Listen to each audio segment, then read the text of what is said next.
April 16, 2022, 3 a.m. in Houston, Texas. A 24-year-old woman named Felicia Johnson sits in her hotel room typing on her phone. She's far from home, far from California, far from everyone who loves her. The messages on her screen seem simple enough. A man named Chukwuebuka Nwobodo has made her an offer. $500, cash, for a meeting at his apartment. "I'll send you an Uber," he types. Felicia shares her location. The InterContinental Houston Medical Center. Room confirmed. Pickup arranged. Be ready in 10 minutes. She gathers her things, walks to the lobby, steps outside into the humid Texas night. The Uber arrives exactly when promised. She gets in. The car pulls away from the hotel, carrying Felicia toward an address on South Richmond Avenue. This would be the last conversation Felicia Johnson would ever have. Before we continue, we extend our deepest condolences to the Johnson family, Felicia's friends, and all her loved ones who continue to grieve this tremendous loss. Our hearts go out to you during this difficult time as you seek justice for Felicia. Felicia Johnson was 24 years old, born and raised in San Diego, California. A young woman with dreams, with plans, with a future she believed was waiting for her. April 2022 marked her 24th birthday. Instead of staying home to celebrate, Felicia made a decision. She would travel to Houston, Texas. A birthday trip, yes, but also something more. She was looking for work, new opportunities, a fresh start in a new city. Felicia had aspirations in the beauty industry, hairstyling, makeup artistry, modeling. She saw herself building a career where creativity and beauty intersected. Houston seemed like a place where those dreams could take root. Her family knew about the trip. They knew she was searching for employment.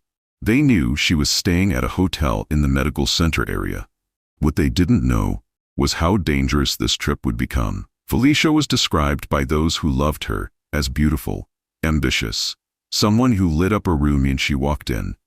Her father would later say she was the kind of daughter who called home regularly, who shared her plans, who never just disappeared.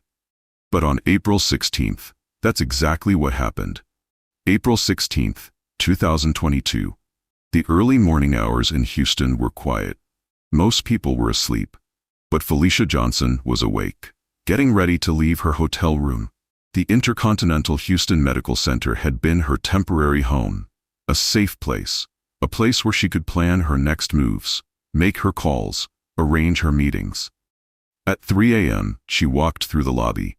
The night staff barely noticed her. Another guest heading out into the darkness. Nothing unusual. Nothing that would raise any red flags. The Uber driver arrived as scheduled. Felicia climbed into the back seat. The destination was already programmed into the GPS. 3233 Windchase Boulevard. An apartment complex she had never seen before. The ride was short, routine. The driver dropped her off and drove away, completely unaware of what would happen next. Felicia stood outside the apartment complex, waiting. Within minutes, a car pulled up. Chukwuebuka Nwobodo stepped out, 28 years old. The man she had been messaging, the man who had promised her $500. She got into his vehicle. He drove her to his apartment at 14,935 South Richmond Avenue. That was the last time anyone would see Felicia Johnson alive. Her phone went silent. Her messages stopped. Her calls to family ended. When someone you love stops answering their phone, you feel it immediately. That sick feeling in your stomach. That voice in your head saying something is wrong. Felicia's family felt it first. Her regular check-ins stopped. Her cheerful messages about her Houston trip. Nothing. Radio silence from a daughter who always stayed in touch. April 16th. Bear Creek Pioneers Park. Near Highway 6 and Clay Road. A jogger was running the trails when they spotted something in the grass. Something that didn't belong. But this wasn't just a dropped phone. This wasn't someone who forgot their device on a park bench. The phone was covered in blood, fresh blood, unmistakable blood. The family knew immediately. They knew their worst fears were coming true. They contacted Houston police. Missing person report filed. Search efforts began. Hotel surveillance footage was pulled. The cameras at the InterContinental Houston Medical Center showed exactly what they expected to see. Felicia leaving in the early morning hours, walking out those lobby doors for the last time. But the cameras also showed something else. A digital trail that investigators would follow like breadcrumbs. The Snapchat messages between Felicia and Nwobodo were recovered. Every word, every arrangement, every detail of their planned meeting. The $500 offer. The Uber arrangement. The apartment address. Everything was there, preserved in their conversation history. Chukwuebuka Nwobodo, 28 years old, a Houston resident living in an apartment complex on South Richmond Avenue. To most people he was nobody special. Another face in a crowded city, someone you wouldn't look twice at on the street, but Houston police knew his name. They had seen it before. November 2020, 2 years earlier. Nwobodo had been investigated for sexual assault. A woman had come forward, made accusations, provided details about what he had allegedly done to her. The case moved through the system. Police gathered evidence. Prosecutors prepared charges. Everything was ready to move forward. Then the victim changed her mind. She declined to press charges. The case was dismissed. Nwobodo walked away without consequences. No one knows why she made that decision. Fear, pressure, personal reasons. The legal system can be brutal for assault victims. Sometimes walking away feels like the only option. But now, investigators were looking at Nwobodo again. This time for something far worse. They traced his current address. 14,935 South Richmond Avenue. The same address Felicia had been taken to on April 16th. Police attempted to make contact. Phone calls went unanswered. Knocks on his apartment door produced nothing. Neighbors hadn't seen him recently. Chukwuebuka Nwobodo was avoiding law enforcement, and with every passing hour, the questions about what happened to Felicia Johnson became more urgent. When police finally obtained search warrants for Nwobodo digital devices, what they found was horrifying. His internet search history told a story, a clear, undeniable story of premeditation and planning. April 16th, the same day Felicia disappeared, Nwobodo began searching for answers to very specific questions. What does bleach do to blood? Not a casual inquiry, not academic curiosity. This was someone who needed to know how to clean up evidence. How to make blood disappear, but that was just the beginning. How to be a serial killer. Let that sink in for a moment. Hours after Felicia vanished, this man was researching methods of becoming a multiple murderer. How does one plan a murder without getting caught? Again, this wasn't theoretical. This was practical. This was someone seeking instruction on avoiding consequences for taking a life. The searches continued, day after day. Most forested part of Houston. He was looking for places to hide something, or someone. Areas where evidence could disappear permanently. But perhaps the most disturbing search came later. April 30th, 2 weeks after Felicia's disappearance. While her family was searching, while police were investigating, while the community was asking questions about what happened to this young woman, Chukwuebuka Nwobodo was already looking for his next victim. Digital evidence was damning, but physical evidence tells the complete story. When Houston police executed search warrants on Nwobodo's apartment and vehicle, they found a crime scene. Not just traces of violence, not just hints of what might have happened. They found proof. Felicia Johnson's DNA was everywhere. Her blood was on the walls of his apartment, on the floors, on furniture, in the bathroom, in the bedroom. This wasn't a small amount of blood from a minor injury. This was evidence of extreme violence. The DNA testing came back with results that made investigators' stomachs turn. Very strong support that the genetic material belonged to Felicia. The science was clear. She had bled extensively in that apartment, but the evidence didn't stop there. Nwobodo's vehicle told its own story. His car trunk was stained with Felicia's blood.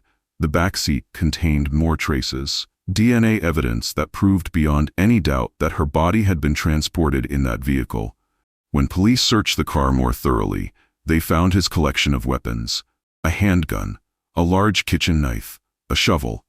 These weren't tools for home improvement or personal protection. These were instruments of violence and disposal. The receipts in his possession painted an even clearer picture. April 16th and 17th. The days immediately following Felicia's disappearance.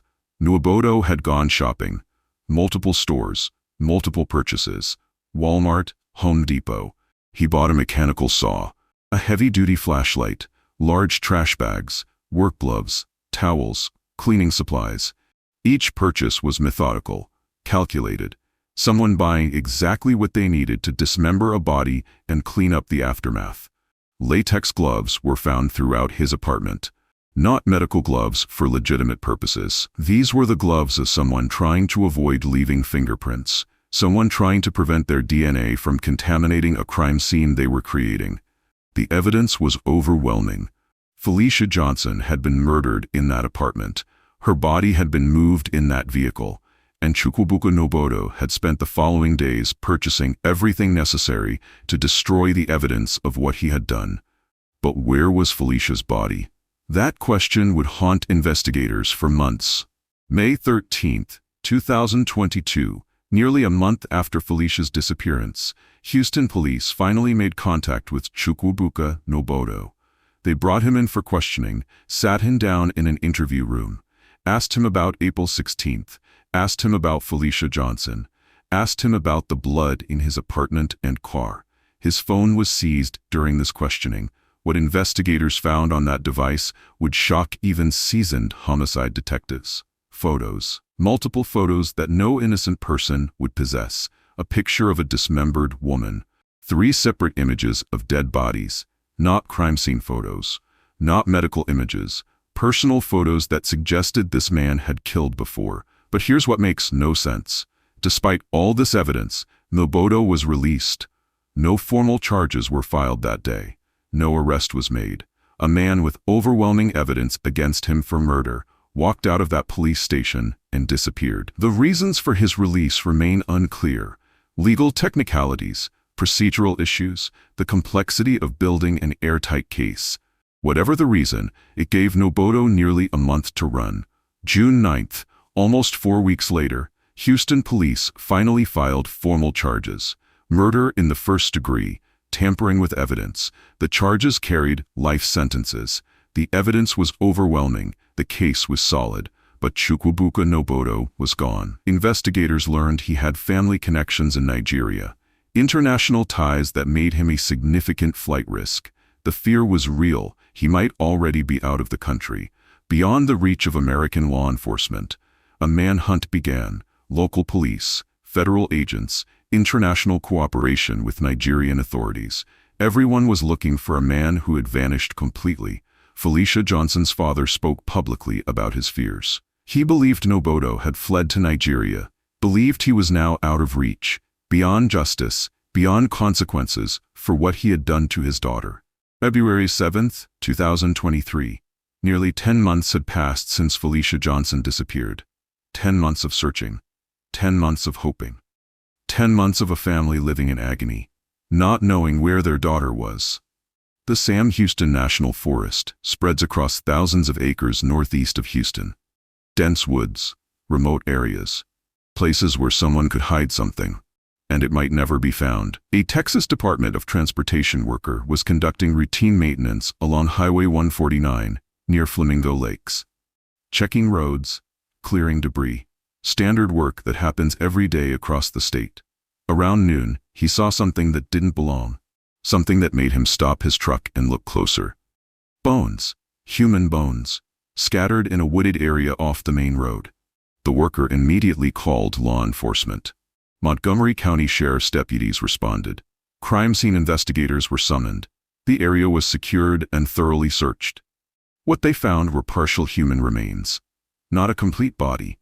According to the Justice of the Peace, these were portions of an upper torso. Someone had been dismembered. Someone had been disposed of in this remote location.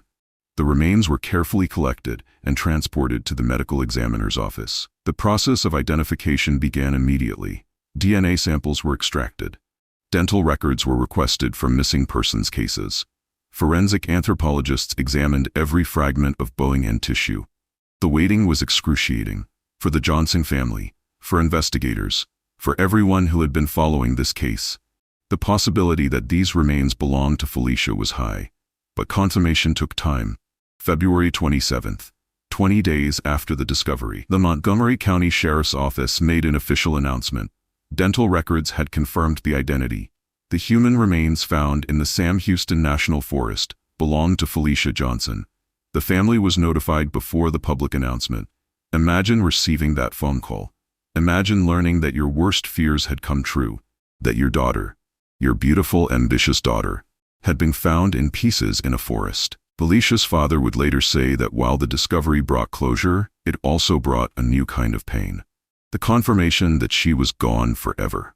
The knowledge of how she had died. The reality that someone had dismembered his child and scattered her remains like garbage. The community reaction was immediate and overwhelming. Vigils were held in both Houston and San Diego. People who had never met Felicia came together to honor her memory, to demand justice, to ensure that her story wouldn't be forgotten. But one crucial element remained missing. Chukwuebuka Nwobodo was still free, still running, still avoiding the consequences of what he had done to Felicia Johnson. Thank you for watching, and stay safe. Until next time.